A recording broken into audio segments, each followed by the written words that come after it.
Hi అండి, welcome to Annapurni talks. ఇవాళ recipe ఏంటంటే పాతకాలం పద్ధతిలో చేతి చెక్కల రెసిపీ అన్నమాట. చాలా అంటే చాలా టేస్టీగా ఉంటాయండి. నోట్లో వేసుకోగానే వెన్నలాగా కరిగిపోతాయి.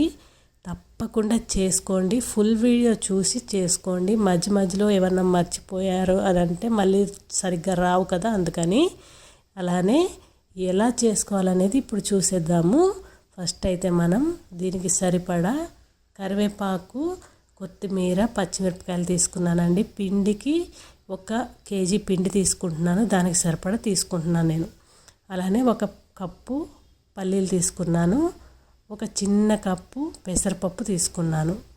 ఇప్పుడైతే ఒక మిక్సీ జార్ తీసుకొని పల్లీలు వేసుకొని చెక్క ముక్కలాగా మనం గ్రైండ్ చేసుకోవాలి. మెత్తగా పౌడర్ లాగా అయితే అసలు గ్రైండ్ చేయొద్దు. చెక్క ముక్కలాగా మనం గ్రైండ్ చేసుకుంటే మనం చెక్కలు తినేటప్పుడు చాలా టేస్టీగా ఉంటాయి. అలానే మన పంటికి తగులుతూ ఉంటేనే ఆ టేస్ట్ అనేది తెలుస్తుంది. ఇవి ఒక బౌల్లో తీసి పక్కన పెట్టుకున్న తర్వాత మనం ఏవైతే మన పచ్చిమిర్చి ఉన్నాయో అవి కూడా గ్రైండ్ చేసేసుకొని పక్కన పెట్టుకోవాలి. ఇప్పుడు బటర్ తీసుకోవాలండి. మీ దగ్గర ఆయిల్ ఉంటే ఆయిల్, బటర్ ఉంటే బటర్, ఏది ఉంటే అది వేసుకోండి. నేనైతే బటర్ వేస్తున్నాను. ఇప్పుడైతే గ్రైండ్ చేసిన పల్లీలను ఒక బౌల్లో వేసుకున్న తర్వాత పిండి తీసుకున్నానండి. 1 కేజీ పిండి నేను జల్లించుకుంటున్నాను. ఇది బయట కొన్నాను పిండి, పట్టించింది కాదు, అందుకే జల్లెడ పడుతున్నాను. ఇప్పుడు ఏ ప్లేట్లో అయితే మనం కలుపుకుంటామో అదే ప్లేట్లో నేను పల్లీలు వేసుకున్నాను, గ్రైండ్ చేసిన పల్లీలు. అలానే ఈ జల్లెడ పడుతున్నాను కదా పిండి, అది కూడా ఏదైతే మనం ప్లేట్లో కలపాలనుకుంటున్నామో అదే ప్లేట్లో డైరెక్ట్గా వేస్తున్నాను. అంతా పిండి అంతా కూడా ఇలా జల్లెడ పట్టుకున్న తర్వాత దీనికి 1.5 స్పూను సాల్ట్ పడుతుందండి.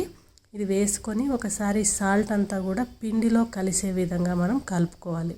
మళ్ళీ అలా ఉండిపోతుంది, ఎక్కడన్నా ఉండిపోయిందంటే టేస్ట్ అనేది చాలా ఉప్పుగా అయిపోతుంది. కాబట్టి ఫస్ట్ మనం సాల్ట్ని కలుపుకున్న తర్వాత మెల్ట్ చేసుకున్న బటర్ని మొత్తం వేసుకోవాలి. చూసుకొని, వేడిగా ఉంటుంది కాబట్టి చక్కగా బటర్ అంతా పిండికి కలిసే విధంగా కలుపుకోవాలి. ఇలా కలుపుకున్న తర్వాత ఇప్పుడు పెసరపప్పు వేసుకుందాం.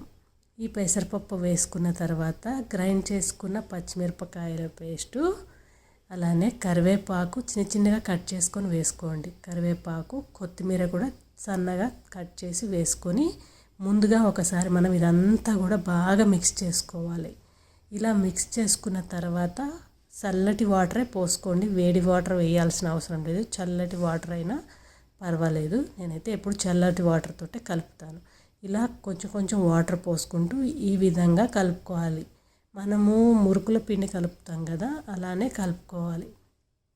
ఇలా కలుపుకొని ఒక 10 నిమిషాలు దీనికి రెస్ట్ ఇచ్చిన తర్వాత డీప్ ఫ్రైకి సరిపడా ఆయిల్ పెట్టేశాను నేను. ఆయిల్ పెట్టేసి ఇలాగా దీన్ని ఒక పక్కకి అరేంజ్ చేసుకొని ఒక చిన్న బౌల్తో ఆయిల్ పెట్టుకున్నాను. చేతికి మనం ఆయిల్ అప్లై చేస్తూ ఈ చెక్కల్ని ఇలాగ చేతితో ఈజీగా, చేతి చెక్కలు అంటే ఇవేనండి, ఇలా మన చేతి వేళ్ళ గుర్తులు పడేలాగా మనం చేసుకోవాలన్నమాట. చాలా అంటే చాలా బాగుంటాయి, చాలా సింపుల్ కూడా. మనం రెగ్యులర్గా చేసే చెక్కల్లాగా కాకుండా మనం చక్కగా ఇలా చేసుకుంటూ వేసేసుకోవచ్చు. డైరెక్ట్గా మనం ఆయిల్లో అన్నీ చేసి పెట్టుకోవాలి, వేసుకోవాలని ఇలాగ కూడా ఏముండదు. ఒక బ్యాచ్ ఫ్రై అయ్యేలోపు ఇంకో బ్యాచ్ మనం రెడీ చేసేసుకోవచ్చు. వాటంతటా అవే మనం వేసిన తర్వాత ఫ్రై అవుతాయి, బయటికి ఇట్లా పైకి తేలుతూ ఉంటాయి అన్నమాట. అప్పుడు మనం ఒకసారి టర్న్ చేసుకుంటే సరిపోతుంది. అవి తేలిన తర్వాత మనం టర్న్ చేసుకొని మంచి రంగు వచ్చిన తర్వాత ఇలాగా తీసేసుకుంటే సరిపోతుంది. అలానే మనం ఇంకా కూడా చేసి పెట్టుకున్నాం కాబట్టి అన్నీ కూడా వేసుకొని మంచి గోల్డెన్ బ్రౌన్ కలర్ వచ్చేంత వరకు ఫ్రై చేసుకొని తీసుకుందాం.